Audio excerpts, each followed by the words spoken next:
अस्सलाम वालेकुम viewers, I am your host Abdul Haseeb. आप देख रहे हैं एक्सेल स्टडी सेंटर। आज एक्सेल स्टडी सेंटर पर हमारे साथ एक बहुत ही स्पेशल और ऑनरेबल गेस्ट उसामा अमानत मौजूद हैं, जिन्होंने पीएमएस के इम्तहानात में पंजाब भर में अव्वल पोजीशन हासिल की। इन्होंने पब्लिक सर्विस कमीशन के तहत आने वाली बहुत सी जॉब के लिए क्वालिफाई किया। तो आइए व्यूअर्स, हम उसामा अमानत साहब की जानिब बढ़ते हैं और उनसे पूछते हैं उनकी कामयाबी का राज और कुछ ट्रिक्स पूछते हैं ताकि बाद में आने वाली जनरेशन और नए तलबा इससे फ़ायदा हासिल कर सकें। अस्सलाम वालेकुम उसामा साहब, आपको, आपकी फैमिली को हमारी टीम की तरफ से बहुत बहुत मुबारक हो। बिस्मिल्लाहिर्रहमानिर्रहीम। वालेकुम अस्सलाम, बहुत बहुत शुक्रिया। अच्छा उसामा साहब, आप हमें ये बताएं कि आपका स्टडी बैकग्राउंड क्या है? मैंने अपने लोकल सिटी पतोगी से मैंने ग्रेजुएशन की। इसके बाद ग्रेजुएशन में मेरे अच्छे मार्क्स आए थे जी। और मैंने पंजाब यूनिवर्सिटी से रेगुलर मैंने लॉ ग्रेजुएशन की फ्रॉम यूनिवर्सिटी लॉ कॉलेज, और साथ ही मैंने पंजाब यूनिवर्सिटी से मास्टर्स इन इंडो पाक हिस्ट्री किया। जी, तो उसामा साहब आप ये बताएं कि इस सारे टाइम ड्यूरेशन में आपका एक्सपीरियंस क्या रहा है?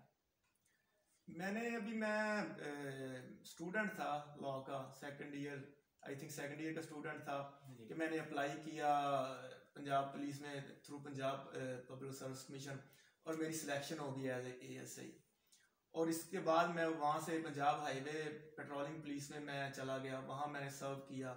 इसके बाद फिर मैंने PPSC के थ्रू 2009 में मैंने दोबारा क्वालिफाई किया एज ए नायब तहसीलदार, और अल्हम्दुलिल्लाह उस वक्त भी मैंने अपने डिस्ट्रिक्ट में पहली पोजीशन हासिल की।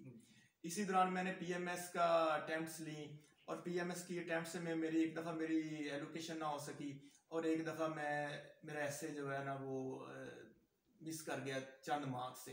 लेकिन मैंने अपनी जो स्ट्रगल है, अपनी कोशिश है, वो मैंने कभी नहीं छोड़ी, और मैं मुख्तलिफ जॉब्स के लिए अप्लाई करता रहा, और मेरा मेन जो गोल था वो PMS या CSS ही था। और इसी दौरान मैंने अपनी स्ट्रगल के दौरान मैं एक्साइज इंस्पेक्टर भी सिलेक्ट हुआ, मैं लैंड रिकॉर्ड ऑफिसर भी सिलेक्ट हुआ पंजाब बोर्ड ऑफ रेवेन्यू में, मैं असिस्टेंट डायरेक्टर एंटी करप्शन के लिए भी मैंने इंटरव्यू के लिए क्वालिफाई किया, लेकिन एलोकेशन मेरी ना हो सकी। इसके अलावा मैंने इंस्पेक्टर FIA के लिए भी क्वालिफाई किया, लेकिन वो मेरा थोड़ा सा हेल्थ प्रॉब्लम से, जिसकी वजह से मैंने ज्वाइन ना किया। और अल्हम्दुलिल्लाह 2019 में मैंने PMS इन सर्विस जो पंजाब पब्लिक सर्विस कमीशन के थ्रू एग्ज़ाम हुए हैं, उसमें मैंने पंजाब में पहली पोजीशन हासिल किया, और अल्हम्दुलिल्लाह इस टाइम मैं एज ए PMS ऑफिसर इसको आप सर्व कर रहा हूँ। इसको आप असिस्टेंट कमिश्नर भी बंदा सर्व कर सकता है, एज ए DMO भी सर्व कर सकता है, एज ए सेक्शन ऑफिसर भी, मुख्तलिफ ऑप्शंस होती हैं एज ए PMS ऑफिसर आपके पास सर्व करने के लिए। जी, तो उसामा साहब ये बताएं कि आपने पब्लिक सर्विस कमीशन के तहत आने वाली बहुत सी जॉब्स के लिए क्वालिफाई किया, तो इसकी तफसीलात के बारे में आप हमारे व्यूअर्स को आगाह करें। जैसे मैंने अभी इन चीज़ों को रिपीट किया है कि मैंने बहुत सी जॉब्स के लिए क्वालिफाई किया, मैं बता चुका हूँ, लेकिन इसमें मेरी सबसे कामयाबी का राज ये था कि मैं world affairs, international politics, international जो रिलेशंस, इनसे मैं जो है ना इन टच रहता था। अच्छी आप इंग्लिश अखबार लगवाएं और इनसे आप टच रहेंगे तो इंशाल्लाह जो भी एग्जामिनेशन जो PPSC के थ्रू आते रहते हैं, आप थोड़ी सी मेहनत करें, उसके लिए आप इंटरव्यू के लिए क्वालिफाई कर सकते हैं। जी, तो उसामा साहब आप बहुत सी जॉब करते थे और भी बहुत सी मसरूफियात होती थी, तो आप इन सब के लिए टाइम मैनेजमेंट कैसे करते थे साथ साथ पेपर की तैयारी के लिए? इसमें मैं यही कहूँगा, आप नए आने वाले जो तलबा हैं, जो लोग इसमें आना चाहते हैं, कंपटीशन की फील्ड में आना चाहते हैं, तो इनके लिए कहेंगे टाइम मैनेजमेंट सबसे बड़ी स्किल है। टाइम को मैनेज करें, अपनी स्टडीज को टारगेटेड करें कि मैंने इतना जो है ना आज कंप्लीट करना है। उसके लिए चाहे आपको 1.5 घंटा लग जाए, 2 घंटे लग जाए, उसको आप कंप्लीट करें, 3 घंटे लग जाए। बाज लोग इस तरह बच्चे करते हैं कि वो बहुत ज्यादा पढ़ते रहते हैं, हर टाइम बुक्स तो में गर्क रहते हैं, लेकिन उनका जो आउटकम है वो जीरो होता है। आप टारगेटेड स्टडी करें और इंशाल्लाह ताला अल्लाह ताला आपको कामयाबी से नवाजता है। अच्छा, उसामा साहब ये जो PMS और CSS वगैरह के एग्जाम्स होते हैं, इनमें ऐसे राइटिंग बहुत इंपॉर्टेंट होती है, तो इसकी इम्प्रूवमेंट के लिए कुछ टिप्स वगैरह आप हमारे व्यूअर्स को दें। जो बिल्कुल नए स्टूडेंट्स जो इस फील्ड में जाना चाहते हैं, कंपटीशन अटेम्प्ट्स लेना चाहते हैं, उनके लिए तो मेरा सबसे अहम जो मेरी तरफ से सजेशन वो यही होगी कि आप अच्छा इंग्लिश अखबार लें, उसमें आप जो वर्ड्स आपको नहीं आते उनको आप मीनिंग्स याद करके उनके सेंटेंसेस बनाएं। अच्छा जो आपको उनमें से कोई आर्टिकल मिल जाए, एडिटर की तरफ से हो या किसी और जो भी लिखने वाला है उसकी तरफ से हो, उस आर्टिकल को आप पढ़ के उसको अपने थॉट्स में रिप्रोड्यूस करें, क्रिएटिव राइटिंग की तरफ आए। ये चीज़ें जो है वो ऐसे राइटिंग में बहुत ज़्यादा हेल्प करती हैं। इसके अलावा जो भी वर्ल्ड स्टेज पे जो करंट अफेयर्स के टॉपिक्स चल रहे होते हैं ना, वो ऐसे ज़्यादातर उन्हीं में से आते हैं और कोई ना कोई इनमें से ना बंदा क्लिक कर जाता है ऐसे में से। जी, तो ये जो आप उसामा साहब बताएं कि जो जनरल नॉलेज है, ये तो एक तो रिटन पेपर में भी और इंटरव्यूज में भी बहुत अहमियत का हामिल होता है। इसको कैसे इम्प्रूव किया जा सकता है, कैसे बेहतर किया जा सकता है? जनरल नॉलेज की जो बेस है वो इसकी 3-4 मैं समझता हूँ, मेरी नाकिस राय में इसके 3-4 पिलर्स हैं जो नए स्टूडेंट्स को इसमें थोड़ा सा काम करना चाहिए तो इंशाल्लाह वो कामयाब हो सकते हैं। सबसे पहले तो आपको जियोग्राफी का थोड़ा सा पता होना चाहिए। जियोग्राफी बेहतर बनाने के लिए या जियोग्राफी का एक स्ट्रक्चर या मैप अपने जहन में डेवलप करने के लिए तो मैं उनको ये तजवीज़ दूंगा कि स्टूडेंट्स अपने रूम में वर्ल्ड मैप लगाएं, वर्ल्ड ग्लोब मैप रखें, इसके अलावा पाकिस्तान का मैप रखें और पंजाब का मैप रखें। इससे वो आपको जियोग्राफी का कंसेप्ट जो है ना वो क्लियर हो जाएंगे।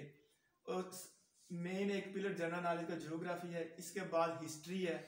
हिस्ट्री में आपको थोड़ा सा, आपको चाहे आपका बैकग्राउंड जो है तलीमी बैकग्राउंड हिस्ट्री वाला ना हो, लेकिन आपको हिस्ट्री के बेसिक जो मेन जो वाकयात हैं, इंसिडेंट्स हैं, जो मेन इवेंट्स हैं, उनका आपको पता होना चाहिए।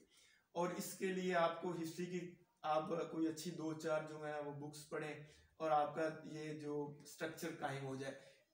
इसके साथ साथ आपको कॉलोनियल पास्ट जो है, वर्ल्ड वार 1, वर्ल्ड वार 2 के बारे में ये सब हर चीज से आपको पता होना चाहिए। इन चीजों पे आपका जो है ना वो जनरल नॉलेज का वो एक जो स्ट्रक्चर है ना वो खड़ा होता है। और इसके बाद जब आप टू द पॉइंट टारगेटेड तैयारी करते हैं तो आप इंशाल्लाह जनरल नॉलेज के पेपर में आपको अच्छा स्कोर मिलता है।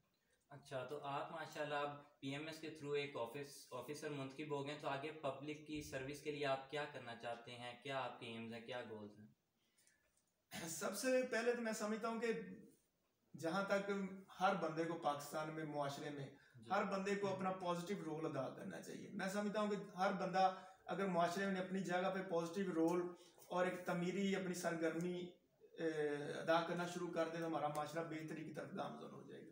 तो इसी जज्बे से मैं इंशाल्लाह सर्विस दूंगा और दे भी रहा हूँ कि लोगों को फैसिलिटेट करूँ, लोगों को उनके घर, उनके जो डोर स्टेप तक जो मैं वो पहुंचाऊं सहूलियत जहां तक मेरे लिए मुमकिन हो। और किसी भी आने वाले जो भी बंदा मेरे पास आए किसी काम के लिए, उसको मैं बेहतर तरीके से उसका काम कर सकूं या गाइड कर सकूं। और मेरी तमाम दोस्तों से और जो सर्विसेज में पहले भी उन दोस्तों से रिक्वेस्ट है कि पॉजिटिव माइंड से अगर आप पब्लिक सर्विस करेंगे तो इंशाल्लाह हमारे ना सिर्फ अदारों के बल्कि मुल्क में जो मुआशरे के हैं, समाजी हैं, वो बहुत अच्छे और मुस्बत असरात मुरतब होंगे। जी, तो उसामा साहब आप हमें ये बताएं कि हमारे व्यूअर्स को, तलबा को और नई जनरेशन को आप क्या मैसेज देना चाहेंगे? मेरी तरफ से ये एक ही मैसेज है कि तलबा को स्पेशल अपनी स्टडीज पे फोकस करना चाहिए। स्टडीज के अलावा उनका और कोई एम नहीं होना चाहिए। और स्टडीज के साथ साथ थोड़ा अपनी जो है थोड़ा सा अपनी फिजिकल फिटनेस को बरकरार रखने के लिए गेम्स में भी हिस्सा लेना चाहिए। क्योंकि अगर हम गौर करें हमारा जो मुल्क है वो इस वजह से दुनिया में पीछे है कि हम तालीम में पीछे हैं। अगर हम इस मैदान में आगे इंशाल्लाह निकलेंगे तो हम दुनिया में भी ऊपर जाएंगे। तो मेरा यही पैगाम है कि आप बच्चे हैं जो स्टूडेंट्स हैं वो अपनी स्टडीज पे 100% फोकस करें। तो शुक्रिया उसामा मानद साहब कि आपने अपना कीमती वक्त हमें फराहम किया और अपनी कीमती राय से हमें आगाह किया। और एक बार फिर मैं अपनी तरफ से, अपनी पूरी टीम की तरफ से आपको मुबारकबाद देता हूँ। ऐसी मज़ीद वीडियोस देखने के लिए एक्सेल स्टडी सेंटर को लाइक करें, सब्सक्राइब करें और बेल आइकन को प्रेस करें। शुक्रिया, अल्लाह हाफिज़।